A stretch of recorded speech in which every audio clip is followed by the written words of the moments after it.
Good evening to everyone and welcome to today's session. In anatomy, we are in the lower limb.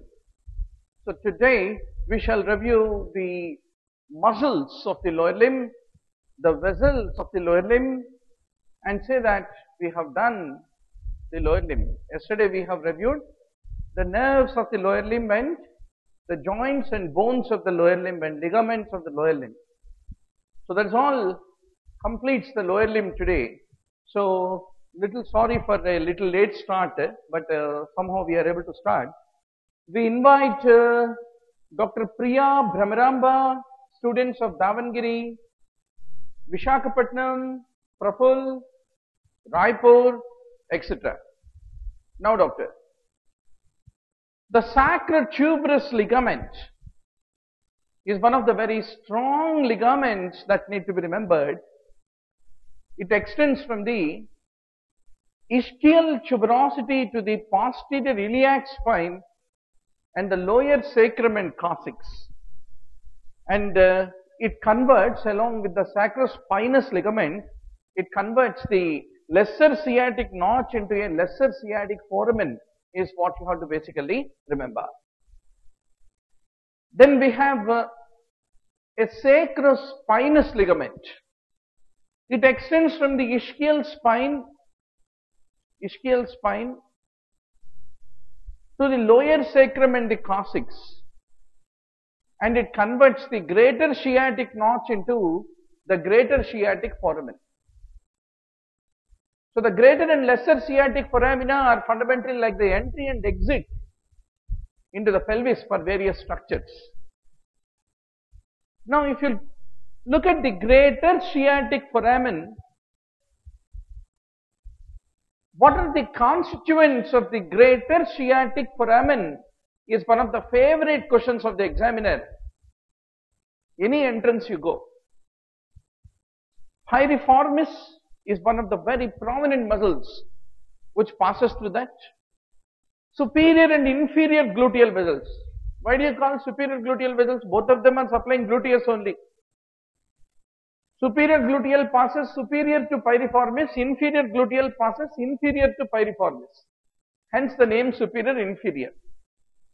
Then internal pudendal vessels, the pudendal nerve, the sciatic nerve, the posterior femoral cutaneous nerve, and the nerve to the obturator internus and quadratus femoris, they are the constituents of the greater sciatic foramen. Hundreds of times this question had been asked in entrance, various exams. So you need to remember religiously all the contents of the greater sciatic foramen. So you have the superior gluteal nerve. This is how the sciatic nerve is passing, and this is the inferior gluteal nerve, and this is the piriformis muscle, and this is the pudendal nerve, and this is the posterior femoral cutaneous nerve. So you have posterior femoral cutaneous, sciatic nerve, nerve to obturator internus, and pudendal nerve, and the internal pudendal vessels. You can see internal pudendal artery here, and the superior and inferior gluteal vessels and the piriformis. They are all the part of the greater sciatic foramen. Then what is part of lesser sciatic foramen? I hope the voice is clear. Please let me know. Is the voice is clear for everybody? Yeah. We have the tendon of the obturator internus muscle. The tendon of the obturator internus. We have a nerve to the obturator internus. The internal pudendal vessels and pudendal nerve. These are all the part of the lesser sciatic foramen, is what we need to basically remember. So basically this greater and lesser are entry exits of the pelvis. Once more to realign you, let me reinforce. This is the area which is called greater sciatic foramen, and this is the sacrospinous ligament, and this is the area which is called as lesser sciatic foramen. So the greater and lesser sciatic foramen are the two major foramina. Now, there are few structures which pass through both greater and also lesser sciatic foramen. They are the constituents of both of them. What are they? The pudendal nerve, the internal pudendal vessels and the nerve to obturator internus, they pass through both the greater and also lesser sciatic foramen is what need to be remembered. Then the next important structure that we need to remember is the iliotibial tract. What is this? It's a thick lateral portion of the fascia lata and it provides attachment to the, you can see the iliotibial tract, provides attachment to the, insertion to the gluteus maximus, tensor fascia lata. This is the tensor fascia lata muscle. To it and to the gluteus maximus muscle, the iliotibial tract provides an attachment. And this tract acts like a fibrous capsule for the knee joint. And it is very important for maintaining the posture and locomotion. That is the importance of the iliotibial tract. Once more, this is the tensor fascia lata muscle. Where is it attaching, doctor? To the iliotibial tract, which ultimately is contributing to the fibrous capsule of the knee joint is what you need to remember. Then what is fascia lata? Fascia lata is that membranous deep fascia which is covering the muscles of the thigh, and it forms the lateral and medial intermuscular septa by its inward extension into the femur, and it is attached to the pubic symphysis, pubic crest, pubic rami, ischial tuberosity posteriorly, and to the inguinal and sacrotuberous ligament and sacrum and coccyx. So this fascia lata has got such a wide, extensive attachment, and it provides the intermuscular septa, which compartmentalize the muscles of the leg, thigh, is what need to be remembered. Now, what are the important muscles of the anterior and medial thigh, doctor? We will group all the muscles at one place, but before that, femoral triangle. What are the boundaries of it is one of the favorite question of the examiner. It is the inguinal ligament superiorly, sartorius laterally, adductor longus medially is the typical femoral triangle. Probably our first introduction to the anatomy is through the femoral triangle. And the floor is formed by the iliopsoas, pectineus and adductor longus. These are the three muscles, the pectineus and adductor longus and iliopsoas. They form the floor. So once more to renunciate, lateral boundary is sartorius, medial boundary is adductor longus, and the base is the inguinal ligament. And that fascia lata is there, no? Fascia lata is different from tensor fascia lata. Tensor fascia lata is a muscle, right? So the fascia lata and the cribriform fascia, they form the roof of the femoral triangle.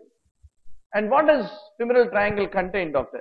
There is a femoral nerve, femoral artery, femoral vein and lymphatics. So how will you remember this? Navy. Lateral to medial is navy or navel, whatever the way you want to remember. Most lateral structure is nerve, then artery, then vein, then yahoo, which is fundamentally the lymphatics. Navy is what you can be able to remember. And where will you feel the femoral artery, doctor? Some of you become top interventional cardiologists. So your day in and day out affair is to parade the patient into the cath lab and puncture his femorals or puncture his radials. So every day you are feeling the femoral along the midpoint of the inguinal ligament is what need to be remembered. So what is a femoral ring? Typically the abdomen is there, thigh is there. So the femoral canal in the thigh will make an opening into the abdomen through this femoral ring. and it is bounded by what, doctor? Femoral ring is bounded anteriorly by the inguinal ligament, laterally by the femoral vein, medially by the lacunar ligament, posteriorly by the pectineal ligament. So that constitutes the most medial structure, that would be the femoral ring, is what I want to underscore to all of you. Once more, you can see you have an artery, you have a vein. Medial to that you are having this femoral ring. Hence its lateral boundary became, what is the lateral boundary? Femoral vein is the lateral boundary. And inguinal ligament is superior boundary. And lacunar ligament is medial boundary. And pectineal ligament is posterior boundary, is what need to be basically remembered. Then, what is femoral canal? Typically it lies medial to the femoral vein. If this is the femoral vein, medial to that you are having femoral canal. And typically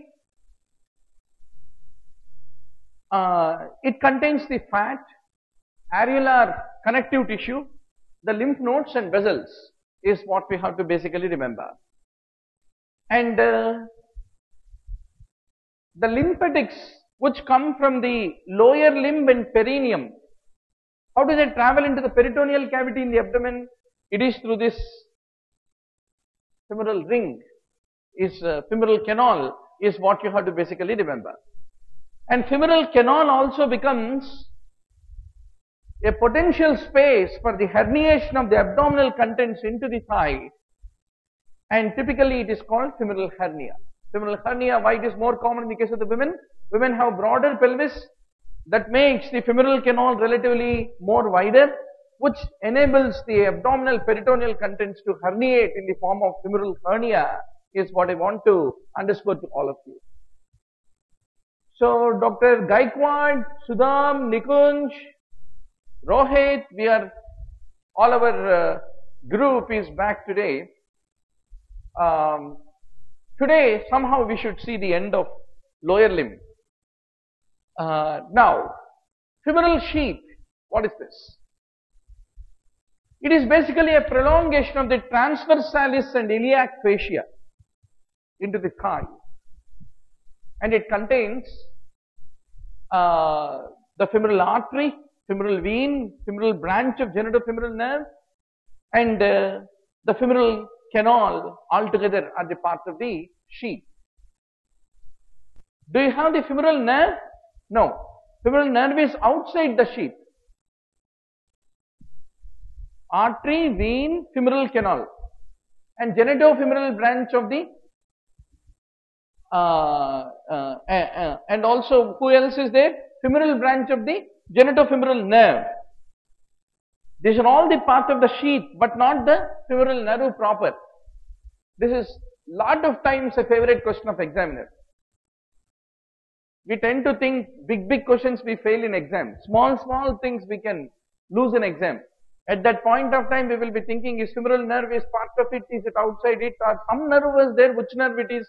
It is not femoral nerve, it is the genital, it is the femoral branch of the genitofemoral nerve, which is the part of the femoral sheath, but not the femoral nerve, is what I want to once more reinforce to you. Then the femoral sheath will be extending, and it becomes the proximal end of the saphenous opening. Saphenous opening, from where the saphenous branch of saphenous opening is what need to be remembered. Now what is adductor canal? Typically at the apex of the femoral triangle it begins and it ends in adductor hiatus. Where is adductor hiatus? This is adductor hiatus, doctor. So it starts at the apex of the femoral triangle and ends at the adductor hiatus, is what I want to underscore. Now, what are the important boundaries through which this canal is tunneling? Adductor magnus, adductor longus, and vastus medialis. Through that, this adductor canal tunnel is formed, and it is covered by the sartorius muscle and the fascia.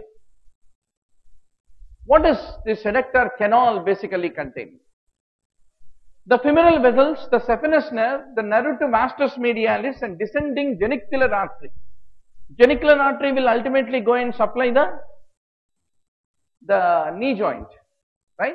So then all the important constituents of the femoral triangle is what need to be remembered. Just close that door. Ask them to. Yeah. Now, we have a adductor hiatus. In the adductor magnus muscle, there is an aperture which is basically called as adductor hiatus, and basically adductor hiatus enables the anteriorly placed femoral vessels to go posteriorly and form the popliteal artery. So that is the purpose of adductor hiatus. So what is saphenous opening? It is that oval gap in the fascia lata below the inguinal ligament covered by cribriform fascia, and it provides a pathway for the great saphenous vein to drain into the femoral vein. The point of entry of great saphenous vein into the femoral vein becomes the saphenous opening. Now, doctor, let's talk about popliteal fossa. Once more, cubital fossa, femoral triangle, popliteal fossa. Probably these are the three things we were very confident to know to pass the anatomy exam. So what is popliteal fossa? It's a diamond shaped one. It has one superomedial, inferolateral, infiromedial, etc., etc. So, superomedially, it is bound by the semitendinosus, semimembranosus, and superolaterally by the biceps. Inferolaterally, it is bound by the lateral head of the gastrocnemius and plantaris. Infiromedially, it is the medial head of the gastrocnemius. Ultimately, gastrocnemius has got the two heads which form the boundary of the popliteal fossa. Then, what is the floor of this popliteal fossa made up of? There is a femur, oblique popliteal ligament, and a popliteus muscle. What is the importance of it? The locking or unlocking. Which muscle is popliteus? Yesterday we discussed, no? Locking or unlocking? So what does it contain? The popliteal vessels, common peroneal and tibial nerves. Common peroneal divides into, the sciatic nerve divides into common peroneal and tibial. So they both, and the small saphenous vein, they are all the part of the, it contains, popliteal fossa contains. So you can see this is the popliteal vein, this is the popliteal artery, this is the common peroneal nerve, and the two heads of the gastrocnemius, and this is the biceps femoris, and this is the semimembranosus and tendinosus. So you must know the boundaries, contents, the floor, etc., etc. Now, what is pes anserinus? The sartorius, gracilis, semitendinosus, तीनों मिलके एक united party बनाएगा, common party, because they have a common work. So basically they combine to form, their tendinous expansions will form the pes anserinus along the medial border of the tuberosity of the tibia. And this pes anserinus, there is underlying bursa. Yesterday we studied the various bursae. Sometimes some people can have pes anserine bursitis, where the pain will be very prominent along the medial condyle of the femur, is what need to be remembered. And the pes anserinus can be used mainly for the surgical repair of the anterior cruciate ligament of the knee joint. Now, a few important structures in relationship with the foot. There is one superior extensor retinaculum, doctor. It is a broad band of deep fascia. It extends between tibia and fibula above the ankle. Then we have an inferior extensor reticulum, which is a Y-shaped structure. It has got one, it is basically a Y-shaped structure. It has got one upper band, lower band, etc., making it a Y-shaped structure. Then there are two muscles to whom this inferior extensor retinaculum, you can see the inferior extensor retinaculum here actually, it will be forming a sheath covering for two important muscles. What are they? Extensor digitorum longus and peroneus tertius. For these two muscles it will be forming a band. And it divides into a upper band which attaches to the medial malleolus. Actually, this is the correct illustration. Upper band which attaches to the medial malleolus, this is the medial aspect, right? Medial malleolus, lower band which attaches to the, this is the correct illustration, plantar aponeurosis. So this is the inferior extensor retinaculum about which we are talking about. So once more, you can have a classical picture of how the retinacular structures are basically aligned. Now comes the, before we go to the further retinacular structures, let us quickly run through the various muscle groups which are present in the lower limb. You have muscles in the gluteal region, anterior thigh, posterior thigh, anterolateral leg and medial leg. Then you have posterior leg, then you have foot. That's how we divide the muscles into. The muscles in the gluteal area. What are the favorite muscles, doctor? Gluteus maximus, gluteus medius minimus. Already we discussed tensor fasciolata. We have seen the piriformis. Then we have an obturator internus. Obturator internus. Then there is a quadratus femoris, another important muscle. This is the piriformis. This is the gluteus medius, and this is the gluteus maximus, which is being cut, right? Then there is a superior and inferior gemini, and one piriformis are the part of the muscles of the gluteal area. Shall we quickly look into what is their nerve supply? Don't worry about their origin attachment. Nobody will ask that. Everybody will be interested. What is their nerve supply? Maximus is inferior gluteal, medius minimus is superior gluteal. What a paradox. Our thinking will be maximus should be superior, but no, it is inferior gluteal nerve. Medius minimus is superior gluteal nerve. Tensor fasciolata is by the superior gluteal once more. Piriformis, a very, very important muscle. It is being, where is piriformis, doctor? This is the piriformis. Piriformis is innervated by directly the sacral roots S1 to S2. Then we have the obturator internus, right? Obturator internus is by the nerve to obturator internus is that. Nerve to obturator internus is a part of greater or lesser sciatic foramen. Quick review. Quick, both, okay. Then we have one superior gemellus. So the name is gemellus. Inka nerve supply is nerve to obturator internus. This is another favorite question of the examiner. Superior gemellus is what? Inferior gemellus is what? There is no nerve to gemellus. But superior gemellus is by the nerve to obturator internus. Inferior gemellus is to nerve to quadratus femoris. One more favorite MCQ of the examiner. Then quadratus is nerve to quadratus. No big challenge. Okay, doctor. So this is the gluteus maximus, medius, iliotibial tract. Then what we are talking? Obturator externus, superior gemellus, and you have an inferior gemellus. Then we have a quadratus femoris, and there is one obturator internus. Of course, you know all these things, but I am trying to make you remember where these muscles had all been past 5 years, because we study in first year MBBS anatomy and forget about it forever. Now, what are the muscles in the posterior muscles of the thigh?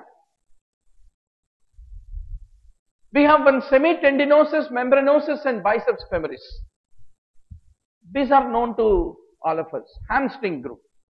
Biceps, semitendinosus and membranosus. Who is the nerve supply? Easy to guess. Easy to remember. Semitendinosus, membranosus is by the tibial portion of the sciatic nerve.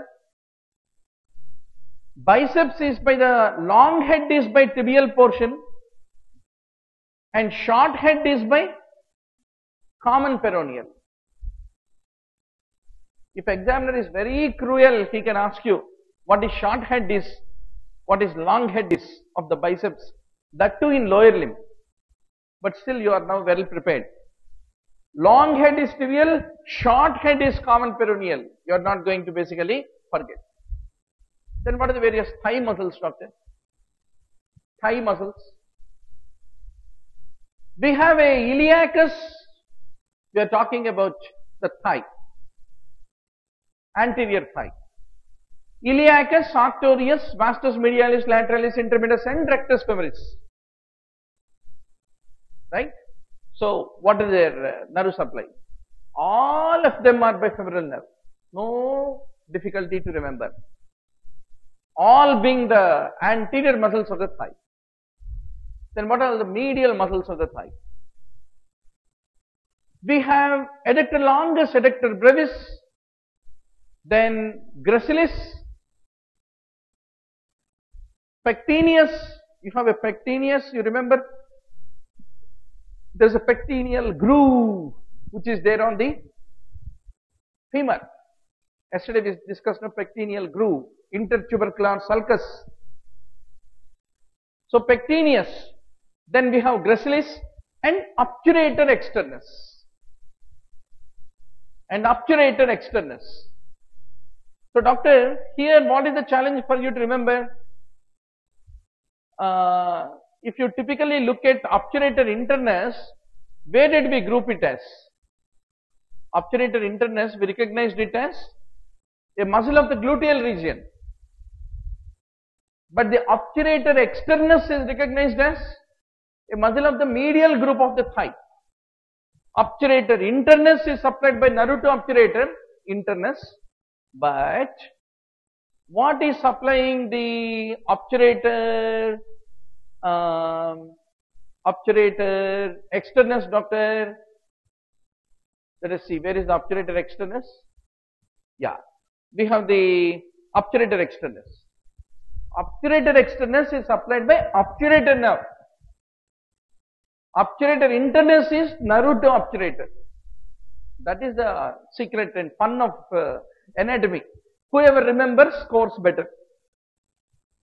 So gracilis, obturator externus, adductor brevis and longus, all these medial muscles of the thigh, they are all by the obturator nerve. But adductor magnus is the favorite muscle of the examiner. Why? Because not only obturator, even the tibial part of the sciatic nerve supplies the adductor magnus. It has a dual nerve supply. That is the reason you need to remember. Pectineus, another favorite muscle of the examiner, because obturator and femoral. It also has a dual nerve supply. That's the reason you need to basically remember this fellow called pectineus also. Okay, doctor? Last moment before exam, only this dual nerve supplies only, you have to just have a glimpse. Okay, doctor? How much time will you get before exam to review anatomy? 5-6 hours, if you are lucky enough. Last look. So during that time, your plan of bookmarking or underlining is definite but forgettable. If it is definite and unforgettable, don't underline. Rules of underlining. Definite but forgettable areas only need to be bookmarked. It won't be asked. You are not definite whether it may be asked, it may not be asked in exam, such things. Never underline them because you will not read it. Okay, doc? Now, anterolateral muscles of the leg. We have come to the leg. We have a tibialis anterior, extensor hallucis longus, digitorum longus, and peroneus tertius. So we have digitorum longus, hallucis longus, tibialis anterior, peroneus tertius. These all belong to the group called as anterior group. What are lateral group? Other two peroneus, peroneus longus and peroneus brevis. They belong to this is the peroneus longus, lateral compartment. Underneath that you have a peroneus brevis which also belongs to lateral compartment. Now what is the importance of this? If you look at the nerve supply, all this anterior group of muscles, tibialis anterior, see, what is the challenge in lower limb? Varied names belong to same group. Peroneus means generally we think lateral, but all peroneae are not lateral. Why? Peroneus tertius is anterior. So peroneus tertius, extensor digitorum longus, hallucis longus, and tibialis anterior.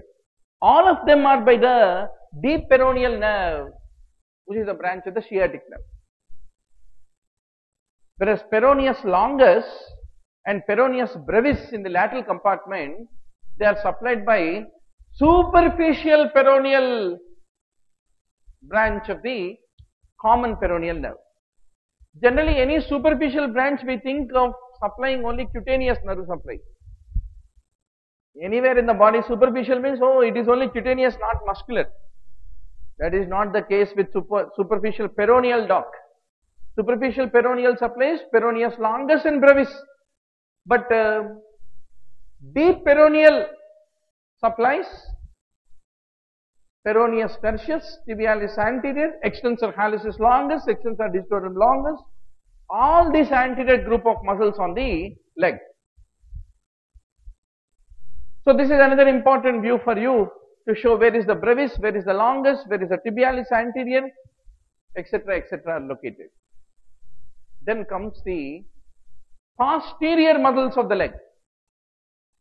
Let's talk about it. Summer is a time of already subject of anatomy is very dry. On the top of it, weather of summer is also dry. Huh?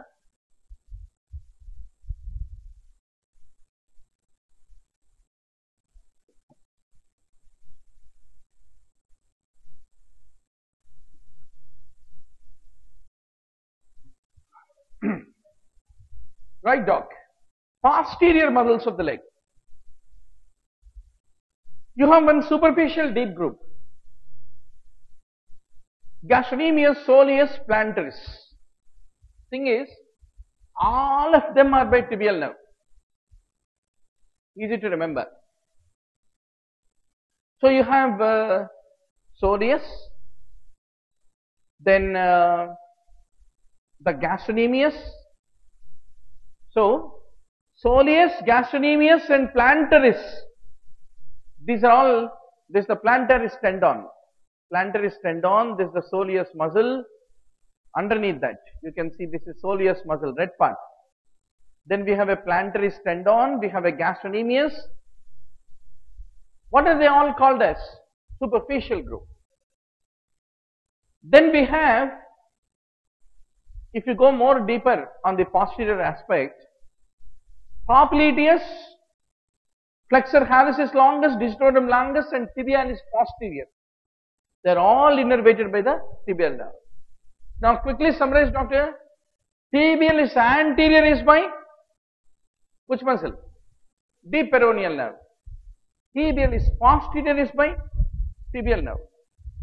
Obturator externus is by obturator nerve. Obturator internus is by by nerve to obturator internus. Peroneus longus and brevis are by superficial peroneal nerve. Peroneus tertius is by deep peroneal nerve. So these things must be there in the tips when you go to the exam. Now comes the most clumsy part of the foot. So basically, there is a dorsum of foot where you have extensor digitorum brevis and hallucis brevis. Then the sole of the foot has how many layers, doctor? First layer, second layer, third layer and fourth layer.